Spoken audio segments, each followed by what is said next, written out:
Praise the Lord. Praise the Lord. My dear brothers and sisters, today the Holy Catholic Church is celebrating the feast of Saint Matthias. So we do not know much about Saint Matthias because he is coming to the picture only not in the Gospels but only in the Acts of the Apostles. Because we all know Jesus had 12 disciples, apostles who always followed Jesus from the beginning, from the day one. When the moment of baptism of Jesus, from that moment onwards, these people were with Jesus always until the ascension of our Lord Jesus to heaven. Until then, these 12 disciples were always with Jesus, except Judas Iscariot, because he betrayed Jesus and then he was filled with guilt feeling and then he committed suicide. So Jesus had 12 disciples, apostles. Jesus had many disciples, but only 12 apostles. There is a difference between disciples and apostles. Apostles are only 12 of them. Disciples, so many disciples. So Jesus had, once he sent 72 of his disciples. And there are so many disciples who follow Jesus directly and indirectly. But Jesus only had 12 apostles. Apostle means to be sent, the one who is sent out. So disciples means the one who follows. So disciples are the people who follow Jesus. But apostles are the people who are sent by Jesus for a mission. So we have only 12 apostles and we have the successors of the apostles, and all the successors, as we know, the bishops and Pope, and are the successors of the apostles. So Jesus, when he started the ministry, he had 12 apostles. 12 apostles. And out of these 12 apostles, one of them committed suicide. And then one seat is vacant. Since one seat is vacant, Peter and the disciples, they gathered together and said, they quoted Bible passage from the Old Testament, and they knew that there should be somebody to replace Judas Iscariot. Let's read Acts of the Apostle chapter 1 verse 15 onwards. Let's read Acts of the Apostle chapter 1 verse 15 onwards. We read like this.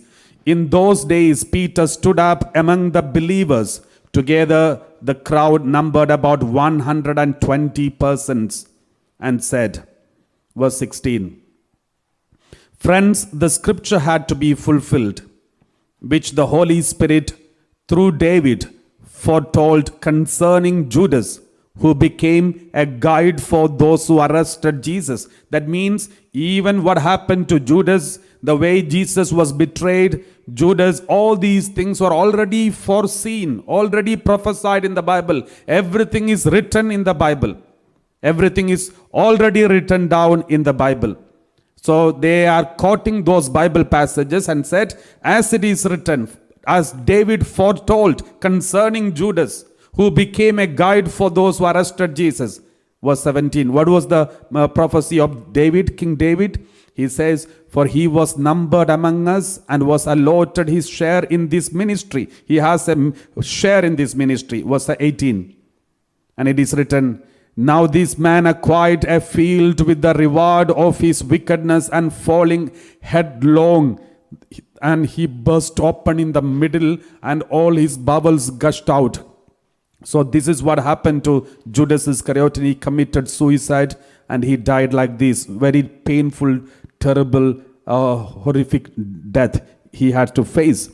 And let's read verse 19. Verse 19 we read like this. This became known to all residents of Jerusalem, so that the field was called in their language Hakeldama, that is, field of blood. Field of blood. Verse 20. We read like this, verse 20. For it is written in the book of Psalms, written by David. In the book of Psalms, it is written, let his homestead become desolate, and let there be no one to live in it, and let another take his position of overseer. So as bishop, overseer, says another name of bishop. So let another person take his position. It is already prophesied by King David in the Psalms, in the Old Testament. Somebody should take the position of Judas Iscariot. And verse 21. Now they are going to take a new person, admit a new person. So one of the men, so what are the criteria to be selected? The condition to be chosen, to be counted among the 12 apostles. One of the men who have accompanied us during all the time that the Lord Jesus went in and out among us. Every actions of Jesus, from the beginning till the end, the one who was accompanying us. So the criteria to be chosen is the one who is always with Jesus and the disciples. Always with Jesus and disciples. And next one. Beginning from the baptism of John, the day Jesus received baptism and the disciples also received baptism, from that beginning from that baptism day until Jesus is taken up to heaven, the ascension. So one of these must become a witness with us to his resurrection. And the third condition is the one who witnessed the resurrection of Christ. The one who has witnessed the resurrection of Christ. Praise the Lord. So these are the three conditions in order to be chosen. And now there is something very interesting. I used to think when Jesus had the 12 disciples, only the 12 disciples were accompanying Jesus all throughout his life. I thought only the 12 were always with him. But from this Bible passage, we know there were many others, insignificant people. There are so many others whose names are not mentioned in the Bible at all. There are so many others who are following Jesus always, but they were not chosen as one among the 12. But still, they never got disappointed. They never got disturbed. They never complained, saying, okay, why I'm not chosen? I am eligible. I am better qualified than Peter. I am more committed, more faithful. How come only the 12 apostles were chosen? Only these 12 were chosen, but not me. So they could have blamed Jesus. They could have complained to Jesus. But they never ever complained. They were silently following Jesus. Silently was with Jesus. And they thought they are rejected by Jesus because they were not chosen. Only 12 of them were chosen. Though they felt left behind, still they did not leave Jesus. Though they felt left behind, they did not leave Jesus. This can happen in our lifetime, in our life too. Sometimes we feel many positions, many appreciations, many areas we want to be, and we want to stay, we want to do something special in the service of God. We wanted to be in certain position to serve the Lord.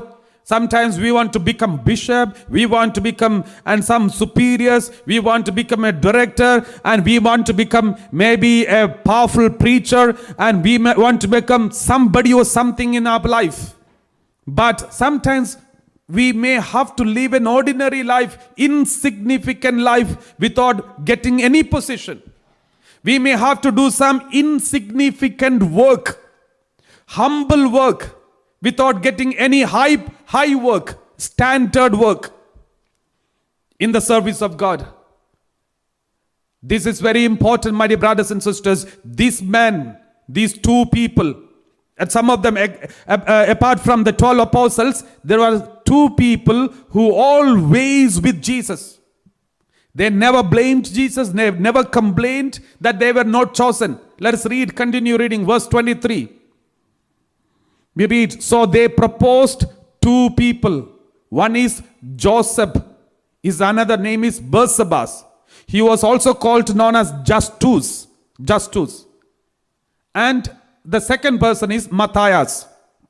So there were two people they could find who were faithful from the beginning till the end. Though they were not chosen as 12 apostles, they were very faithful. They never left Jesus. They never blamed Jesus. They never, they never declared non-cooperation with Jesus, saying, oh, you did not select me, therefore from today, I'm not going to serve you. I'm not going to do this ministry. I'm not going to do any work in this ministry because you have not chosen me. You did not give me positions. You did not make me apostle. Therefore, from today, I've declared non-cooperation. They didn't say that. They didn't do that. They worked hard, secretly. Nobody appreciated them. No one cared for them. None of those works are written down in the Bible. Though the works of the apostles are written in the Bible, but these people's works are not written down in the Bible, not because they never did anything, but because they are insignificant. They were always with Jesus. They were following Jesus 24 hours. There are two people, Barsabas and Matthias. Barsabas has got two other names. One is Joseph, the other one is Justus. So he has three names totally. So Matthias and Barsabas, these two people. And then they are going to put Lot. They are going to pray, Lord, whom are you going to select? I used to think, if I was there in the position of one of these two, I will be so happy. At last, I'm going to be chosen. I was following Jesus all these years, and nobody appreciated me. No one gave me any position, and no one made me apostle. Even Jesus did not make me apostle. Maybe Jesus found I'm not worthy or not eligible. So, but still I followed him, committed with full faithfulness. So now I have got a chance. Two people, I'm there, one of them. So I would be very happy that I'm just chosen among these two, to be chosen to be apostle. And here, in this case, two people, they put Lot, and then Matthias got the chance. Only one person has chance, not both of them. Only one. Matthias got the chance. Barsabas is feeling, see, I'm again rejected. It's not an ordinary rejection. It is a kind of a serious rejection. You know why? Because here, Barsabas cannot even satisfy him, comfort himself, saying, okay, after all, these are all human beings who are choosing. So God will not reject me. He can't even comfort himself saying like this, because this is God's choice. God has chosen Matthias. And Barsabas must be feeling rejected not only by the apostles, but also by Jesus himself, because he's not chosen. We don't know what happened to Barsabas after this incident. We have no clue. Nothing is written in the Bible. This is the only place he appears and disappears. But if you look into the history, of the church, we know this Barsabas did not get disappointed. He did not back off. He continued following the disciples as if he is one of them. He continued following Jesus and the disciples without any grumbling, without making any creation, without making another denomination, without making another group. He just continued, sincerely, faithfully followed the disciples. Later, within no time, he was made the bishop of one city called Heliotropolis. Heliotropolis is a city, a huge city next to Hebron in Palestine. And in this city, Heliotropolis means, the meaning of that word is city of the free. City of the free. Barsabas, since he was not chosen, he was eligible to be the bishop of the city of the free. He was freed. My dear brothers and sisters, when you are chosen, in fact, you are freed. When you are not chosen, you are freed. When you are chosen, you have a big responsibility on your head. Many people, when they are not chosen, they get into revenge and kind of vengeance and anger and irritation. and then they become slave of something. But Barsabbas did not become a slave of anger and irritation when he was rejected, but instead he became the bishop of the city of the free. So this is the speciality of Barsabbas, and later he stood for Christ and he was killed. He was killed during the persecution time of Nero. I think it was Emperor Nero's time. He was killed and he became a martyr, and he's a saint now. And remember, Matthias, he was also killed. He was beheaded by an axe during the persecution of Christians. And therefore, my dear brothers and sisters, this is very important point that we need to remember. These two people, Matthias and Barsabbas, and Barsabbas is another name is Justus. So when he became a saint, he is known as Saint Justus of Eleatropolis. That is the original official name of Barsabbas, Saint Justus of Eleatropolis. Justus is just us, because we also may have gone through the same kind of experience. Many a times we are rejected, we are not chosen, we are not given positions, but still we have followed Jesus faithfully. We have continued in the ministry, whatever ministry that we serve, we continued in the ministry faithfully. Though we were not given any official positions, we were just busy cleaning the place and washing the toilet and small work, but faithful to God. In the due time, the Lord will lift you up. God knows the time. Maybe when the time comes, again you may be rejected, just like Barsabbas. He never had any intention. He knew Jesus died. Now no more chance of becoming an apostle. But suddenly, unexpectedly, Matthias got a chance. Remember, when you serve God as an insignificant person, in due time, God will bless you with unexpected blessings. And sometimes, those who are expecting some unexpected blessing may get disappointed, because even this unexpected blessing which they are expecting did not take place, and then they can get disappointed. In the Barsabbas case, when he saw there is a choice, there is a chance of becoming an apostle, unexpectedly, he had a dream. But in that dream, again he was rejected. Even when he was rejected continuously, repeatedly, he did not get disappointed. He did not give up. He went on serving God, and God lifted him up. This is very important, my dear brothers and sisters. I would like to give you a testimony of one of our team members. Before that, let me read this word of God. 1 Peter chapter 5 verse 6. 1 Peter chapter 5 verse 6. We read like this in the word of God. Humble yourselves therefore under the mighty hand of God, so that he may exalt you in due time. Matthias and Barsabbas, they were humbling themselves under the mighty hand of God all the 3 years of Jesus' public ministry. And after 3 years, Matthias was lifted up in due time. But Barsabbas again had to wait. And Barsabbas also was lifted up to the same equal standard of the apostle, because he's a bishop. All the apostles are also bishop. And even Barsabbas became a bishop, and he became one of the apostles, one of the bishops of the church. And God lifted him up too. No one will be rejected, my dear brothers and sisters. And if you take the 12 apostles, 11 of them are chosen by Jesus directly. One of them chosen by Jesus indirectly.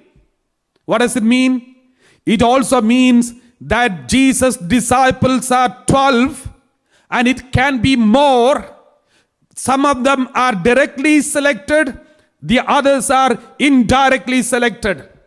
And that is why all the bishops and popes of this Catholic Church are represented by Saint Matthias, because he is just like all the other bishops and popes in the church. He is also selected indirectly by Jesus himself. Praise the Lord. Hallelujah. So now let me give you one example. Some years ago, around 3 years ago, one of our friends who is a non-Christian who came to this Divine Retreat Center. He was completely broken. He had some issues, personal issues, family problem, and also was addicted to alcohol and many other struggles he was going through. And he was really broken, and he came here to the Divine Retreat Center to meet Father George Panakel. And he came here and he started staying here with fathers, and then always in prayer and at the routine timetable of the Divine Retreat Center, always joining with the fathers and praying, especially spending a lot of time with Father George Panakel. And he continued here for some months, and so many months of his life he spent here. And during that time, as he was in this retreat center, he was also given some responsibilities. And most of those responsibilities are just humble, ordinary, simple works. Cleaning and washing the toilets, cleaning the plates, and all the helping in the kitchen and many other areas. And he was faithfully doing this work. And then, meanwhile, he has attended the retreat, listened to the word of God, and given up the bad habits of alcohol, and reconciled with everyone and his family, and went on attending the retreats and praying. And sometimes when he was doing this small work, he used to think. He was sharing with me today, and said, he was thinking, there are so many volunteers here, why can't they do this work? Why should I do all these works? But even though this thought comes to his mind, he said, since I knew this is the house of God, every work that I am doing is for God. I don't need to look at the people who are around me. I should look only about Jesus, and I should focus only about Jesus. And he started continue working hard, cleaning, without even being recognized by anybody, without waiting for anybody's appreciation and honor. And went on cleaning the plates and washing the toilet and many other work, all the small works. Faithfully he went on doing it without any grudge and grumbling. And now after that, he went and reconciled with his family, and has gone back to his family and stopped alcohol completely, and then continued his business and his work. And then he started a business, and then the Lord started blessing him abundantly. Lots of blessings. His business flourished within one or two years. Within no time, his business flourished beyond all his imagination. And now today he has come here. His name is Ragesh Shankaran. He is here attending this live streaming right now with us here. My dear brothers and sisters, now today when he came here, he was telling me, now every time when there is a blessing, a new house is bought, and another house is going to be bought. A big care home is running a care home, and so many workers under him. When he sees all these blessings and prosperity the Lord is giving him, and he is to hear the voice of God saying, for all the humble work you did in my house, I am blessing you right now. Your commitment, your faithfulness, your love of God is counted in heaven. In due time, God will lift you up. And the Lord started lifting him up. So this is how God works, my dear brothers and sisters. Don't look here and there. Sometimes we feel, I'm always doing this small work. I'm not given positions. I'm not appreciated. No one honors me. No one praises me. When you think like this, remember that thoughts may come to our mind because we are all human beings. But we have to make our thought divine. We have to change our thought divine. How? We have to tell the Lord, Lord, all these works I'm doing not for human appreciation. All these small works I'm doing not for human appreciation. I'm doing it for you, Lord. I'm doing it for you. With my commitment for you, Lord. Therefore, if you help me, if you grant me something, I'm waiting for it. I don't want anything from anyone. I don't want any appreciation from anybody. I just only want you, Lord. If you surrender yourself totally and accept all the simple and humble works which God is entrusting us, and stand under the mighty hand of God, the Lord will lift you up in due time, unexpected way. And he is so happy to share all the blessings God has given him and his life and his family. Now the family is so happy. And today he has come to spend some days here in prayer. And the family member said, don't go. And he was telling me some years ago, the situation was different. But now everyone is appreciating, accepting. His friend circle is expanded. And now today he has completed 3 years after stopping the alcohol. And that's as a thanksgiving to the Lord, he has come to the presence of God. My dear brothers and sisters, when you are ready to give up your bad habits, when you are ready to do any humble work, when you are ready to just wait for the Lord to intervene in your life without expecting any kind of human appreciation and acknowledgement, and when you are ready to just focus only on Jesus, he will lift you up in due time. He will help you. That is what we read in the Bible. 1 Peter chapter 5 verse 6. 1 Peter chapter 5 verse 6. Humble yourselves therefore under the mighty hand of God, so that he may exalt you in due time. And Brother Ragesh was sharing, he said some years ago, 3 years ago, when I was completely broken, and he was telling me, when I was completely broken, I was drinking the whole night in the nightclub, and then came out and had different thoughts in the mind, whether to end the life or not. And he was confused, and suddenly, in a secret way, one of our volunteers here came, who was one of his friends, contacted him, went to him and invited him to the Divine Retreat Center. And then he came here and spoke to Father George Panikel, and that was the turning point in his life. Remember, my dear brothers and sisters, in the crucial time of his life, God sent some angels to guide him. That means God cares for him. Even when he was drinking and when he was broken, God was watching over him. God knew where he is exactly turning towards, where he is going towards. Therefore, God is sending many angels to guide him and take him to the right track. Don't you see some people coming in your life, in your personal life, unexpectedly? Ordinary people, may not be big men of God. Ordinary people from your neighborhood, maybe even non-Christians, and coming to you and guiding you, leading you to the right track. Just follow them, because it's a voice of God. It's an angel of God. God has appointed you to go, and then you will see the miracles in your life. My dear brothers and sisters, and he was telling me the financial area was broken and every aspect of his was broken. But when he surrendered himself totally, when there was uncertainty about his future, and when he was planning to go and stay in somewhere else in a small hired house and keep completely separate himself from the family and all these problems, but God has brought him to the house of God, and God blessed him and mightily blessed him. My dear brothers and sisters, and now the Lord has blessed him financially. Many mighty blessings. We read like this, Hebrew chapter 13 verse 5 and 6. We read like this, Hebrew chapter 13 verse 5 and 6. We read, keep your lives free from the love of money and be content with what you have. Don't run after money. Money will run away from you. But run after Jesus. Everything will run after you. Go after Jesus.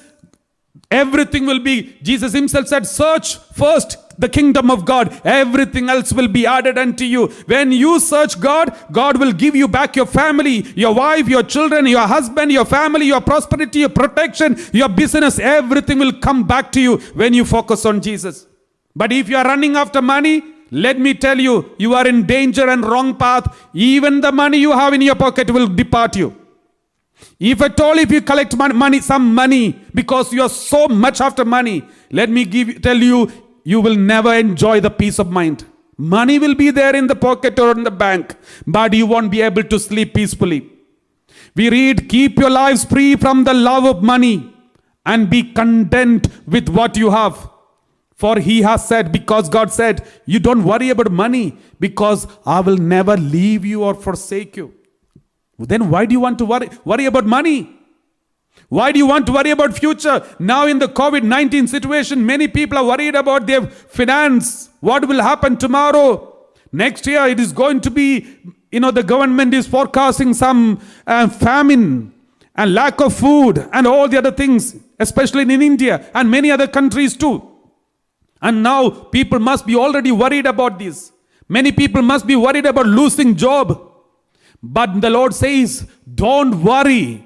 Just focus on me. I will never leave you or forsake you. I will never leave you or forsake you. So we can say with confidence, the Lord is my helper. I will not be afraid. What can anyone do to me? What can the government do to me? What can COVID-19 can do to me? The Lord is my helper. This should be our driving force, my dear brothers and sisters. He knows how to lift you up in due time. You just stand under the mighty hand of the Lord. He will lift you up in due time. Let us read 1 Peter chapter 5 verse 7. 1 Peter chapter 5 verse 7. We read like this in the word of God. 1 Peter chapter 5 verse 7. Cast all your anxiety on him, because he cares for you. Cast all your anxiety on him. All your worries, all your tension, all your stress. Cast all your anxiety on him, because he cares for you. He cares for you, my dear brothers and sisters. He cares for you and me. He knows what we are going through.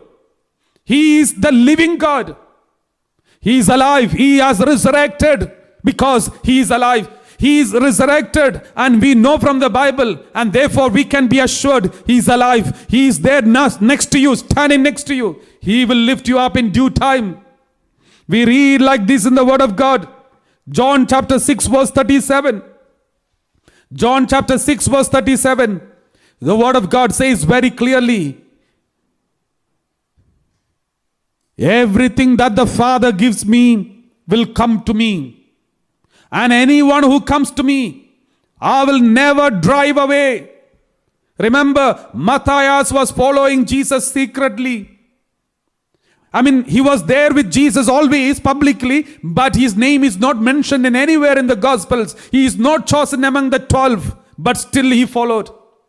Don't worry, even if you are not getting any position, any appreciation, nobody notices you, nobody honors you, no one cares for you, but you are following Jesus and serving Jesus secretly in your sincerity and commitment and faithfulness without expecting anything from others. You continue that. The Lord says, although everything that the Father gives me will come to me, and anyone who comes to me, I will never drive away. When Jesus died, the Matthias and Barsabbas must have thought, okay, after all these years we were after Jesus, we did not become an apostle, we did not become anything special, we were not given any positions. They must be, if we were there in the place of these two disciples, we would have disappointed. But God did not abandon them. God took one of them, an apostle, instantly. Another one, God took and made him a bishop of the city of the free. My dear brothers and sisters, that is why Jesus says, anyone who comes to me, I will never drive away. John 14:18. John 14:18 says, we read like this. Word of God says, I will not leave you orphaned. I'm coming to you. I will not leave you orphaned. I'm coming to you. John 6:44. John 6:44. We read like this. No one can come to me unless drawn by the Father who sent me. I will raise that person up on the last day. Have you come to Jesus? If God has chosen you, it's not because of your merit, not because of anything special that you have done. God has drawn Brother Ragesh Shankaran to the Divine Retreat Center, not because of anything of his merit, not because of any good qualities he has, but because the Heavenly Father has seen him from the day one. Every action he was doing, even from the womb of the mother. God said in the Bible, in the Old Testament, I know you even before you are formed in the womb of your mother. I know you. God the Father says, I know you even before you are born in the womb of your mother. Whether you are non-Christian or Christian, whoever may be, I know you, because we have only one God. I know you, and I was following you. In the right time, when he was in really need of God, God the Father attracted him to Jesus. We read, no one can come to me unless drawn by the Father who sent me. And he says, I will raise that person upon the last day. Jesus said, I will raise him. The one who comes to me, attracted by the Father, I will raise him. It's a commitment. It's a promise the Lord is giving us. That is why we read like this. Gospel of John chapter 17 verse 6. Gospel of John chapter 17 verse 6. I have made your name. Jesus is praying to the Heavenly Father. I have made your name known to those whom you gave me from the world. You have given me so many people. Jesus is telling the Father, you have given me so many people, and I made your name known to them. So, there are so many people who are attracted to Jesus by the Father. And then Jesus says, they were yours. They were yours means before the birth, and after during the birth, and after the birth, when they were brought up, they were yours, and you gave them to me. All the non-Christians in this world, they are all belonging to the Heavenly Father. And now God the Father is attracting one by one to Jesus. And God the Father is giving all these people of God to Jesus. That's how we all have become Christians and followed Jesus. We are given by the Heavenly Father to Jesus. Once upon a time our ancestors were belonging to the pagans. But God the Father attracted all of us and gave it to Jesus. And Jesus said, they were yours and you gave them to me. And they have kept your word. They are keeping the word of God. They are obeying the word of God. They are following me radically, sincerely. And this is what God says, my dear brothers and sisters. Therefore, be strong, be courageous. Do not be frightened. He is with you. We read like this in the word of God. The word of God says, Deuteronomy chapter 31 verse 8. Deuteronomy chapter 31 verse 8. We read the powerful word of God. It is the Lord who goes before you. When you are thinking about your family, when you're thinking about your future protection, your business, your financial area, don't worry, just repeat this word of God. It is the Lord who goes before you. He will be with you. He will not fail you or forsake you. Do not fear or be dismayed. My dear brothers and sisters, if you believe this and follow Jesus, you will be sure, blessed, protected, prospered, anointed, filled with the power and joy, unity in the family. Everything you will see. Many people, even I've seen some people who seem to be following Jesus. Some so-called Christians who seem to be following Jesus and serving God in many ministries. Maybe serving God as a preacher. Maybe serving God as a team member, if any, in the retreat center or in the parishes and other places.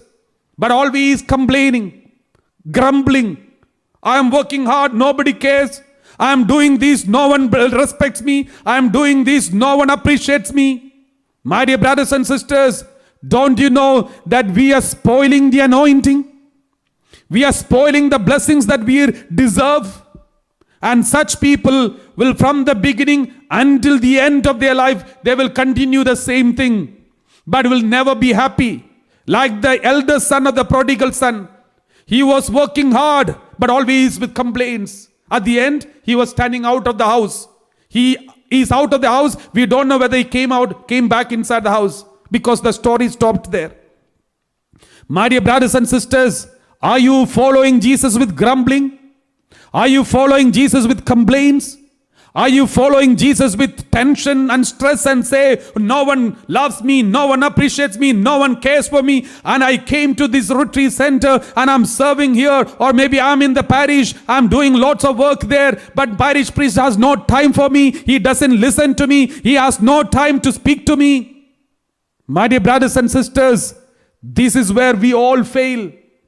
And this is where Ragesh was successful, because he just waited silently under the mighty arms of God and completely trusted in the Lord and was faithful to him. In due time, the Lord lifted him up. Therefore, we have so many examples like this. I was just giving one example. So many examples like this around the world. Maybe in your own case, maybe some of your personal experience also may be the same. Therefore, always remember, our God, He cares for us. Cast your anxieties and worries unto Him. He cares for you. The Lord says, we read Psalm 94 verse 14. Psalm 94 verse 14. Word of God says, the Word of God says like this, for the Lord will not forsake His people. He will not abandon His heritage. You know, we are the heritage of God. We are the family property of God. We are the heritage of our Lord. And He says, He will not abandon His heritage. Even if you go away from God, He will come after you. Just like the shepherd searched for the lost sheep, He is searching for you. That is why, my dear brothers and sisters, when you abandon God, when you are into sinful life and wrong relationship and completely into a mess of your life, have you not seen some people coming after you and telling you, don't do this? Some of your friends will tell you, don't do this. Some of your parish family members will come and beg in front of you, please don't do this. Many people will be sent by God as angels to save you. Listen to their cries, listen to their pleas, and turn your life and come back to the Lord. The Lord will lift you up. No one is forsaken by God, because God says, the Lord will not forsake His people. He will not abandon His heritage. We read Genesis chapter 28 verse 15. Genesis chapter 28 verse 15. We read like this in the Word of God.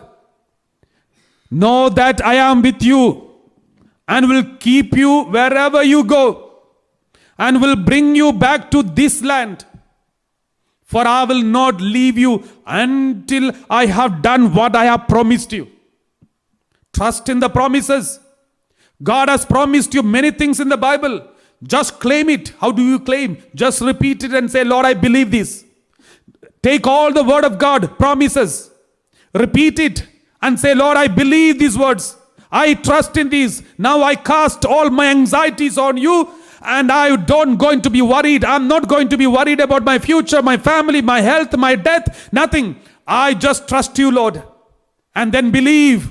The Word of God says, know that I am with you and will keep you wherever you go and will bring you back to this land.